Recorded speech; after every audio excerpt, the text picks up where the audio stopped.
Hi, I'm Vaughn Palmer here at the legislature with my colleague Rob Shaw from the Vancouver Sun. The House is back, so are we. New government, new opposition, new arrangement in the House, lots of news, and I think what we're seeing is, the Liberals are now on the opposition side and they're starting to learn the art of asking tough questions, and the New Democrats are on the government side and they're trying to remember not to say any longer that the ministry's in a mess because they're in charge.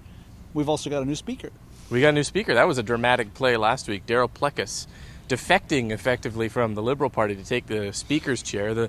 The allure of the triangle hat was too much for Mr. Plecas, and he's now Never out mind of the $156,000 a year. He's now booted out of the party, which, Vaughn, has ramifications in terms of the stability for the New Democrats. We're looking at potentially years of this government now. Yeah, we spent weeks speculating on how difficult it was going to be to manage the House with a one-seat majority. Well, Christy Clark quit her seat over the summer. Plecas is no longer voting as a Liberal.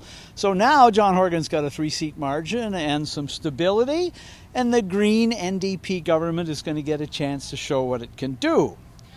We also got a budget update this week, and the fascinating thing to me about the budget update, Rob, was it showed up that the Greens and the NDP are still working out their relationship as well. Yeah, I don't think we realized till the budget update how much pressure the Greens were exerting on the NDP behind the scenes, because marquee election promises, the $10 a day childcare, the $400 annual renters grant, they didn't show up in the budget update. And so there were questions to the NDP, Premier Horgan, Finance Minister Carole James, where are those? And the answer was, we're still consulting with the Greens, which shows you that Andrew Weaver yields a lot of influence behind the scenes. He's actually pushing major NDP items. And his comment, Vaughn, which I thought was interesting during the week, is it's irrelevant what the NDP ran on in the election. It's only relevant what the Greens will agree to now, which is, I'm sure John Horgan does not like hearing that from Andrew Weaver.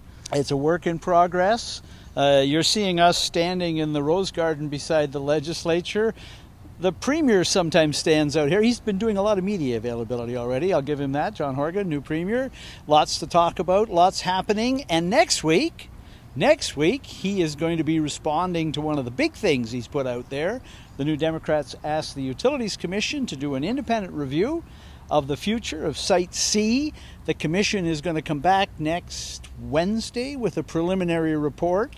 Some answers, although I think ultimately the final decision on this is going to be the Cabinet, not the Utilities Commission. It's the first of a series of consultations. The NDP have kicked down the road on major files. Site C's coming back with this interim one, but in the coming months and into next year, we are going to see some major items land back on the agenda of the Cabinet to actually make decisions, and this is kind of the beginning of that happening.